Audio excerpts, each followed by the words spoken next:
Moi, je suis député du bassin minier de Provence, où nous sommes sur une économie de culture linéaire. On creuse, on va chercher le charbon. Il n'y a plus de charbon. Et donc, il est nécessaire de repenser totalement notre approche.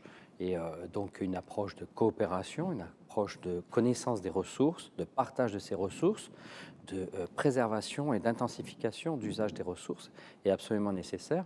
Et d'ailleurs, j'espère qu'avec le gouvernement, nous allons lancer un contrat de transition énergétique, écologique dans ce territoire pour complètement repenser le modèle de développement qui était extrêmement linéaire et qui arrive au bout de son système.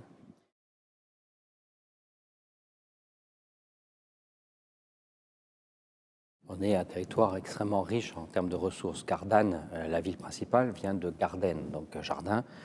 Donc on voit que si on se re-questionne sur nos propres racines, si on regarde les ressources disponibles plutôt que d'avoir un fantasme d'importation de ressources, si on regarde tout le gaspillage, et on a une usine notamment d'alumine qui a énormément d'énergie que on ne sait pas utiliser à l'extérieur, et bien collons de l'activité autour de ceci. Si on regarde le fait qu'on est entre Aix et Marseille et qu'il y a des flux autour de la déconstruction de bâtiments, beaucoup d'opportunités. Si on se met en vérité autour d'une table, je suis très satisfait parce qu'à Gardanne, l'ancien puits de mine est devenu une zone d'activité qui a été primée comme la plus intelligente, pardon du terme, au niveau national, car justement elle a cette vocation à travers l'arrivée de nouvelles entreprises, de croiser les sciences et les savoirs, et il y aura un espace, des espaces communs autour d'une restauration novatrice qui permettra les échanges des personnes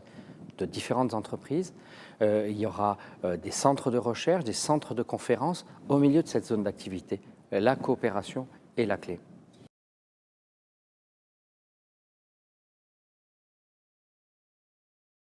L'économie circulaire, c'est l'économie de la ressource. Nous n'avons qu'une seule planète et nous, l'humanité, en consomme deux par an. Donc il est temps de revenir à un modèle soutenable. Et donc nous devons respecter la ressource. La ressource, la respecter, c'est mieux l'utiliser, intensifier son usage. Et pour cela, ce n'est pas le capter par individu, mais c'est le partager. C'est la fonctionnalité, c'est la coopération. Préserver. Quand vous êtes plusieurs autour d'une ressource, collectivement, on préserve cette ressource.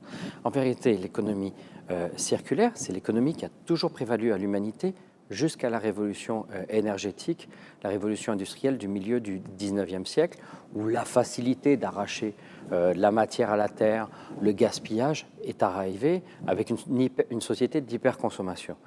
Donc c'est revenir à la pensée du respect de la ressource, mais la chance que nous avons, c'est que nous avons avancé fortement au niveau technologique et nous avons les réponses pour être modernes, avoir une croissance économique, mais une stabilité et une décroissance du gaspillage des ressources. Tout est là, tout peut se faire en quelques années, et l'économie de la fonctionnalité est une des pierres, si ce n'est la pierre angulaire de l'économie circulaire, parce que c'est celle qui fait qu'on a l'intelligence d'intensifier l'usage de la ressource, plus de productivité, plus de richesse à ressources équivalentes. Voilà.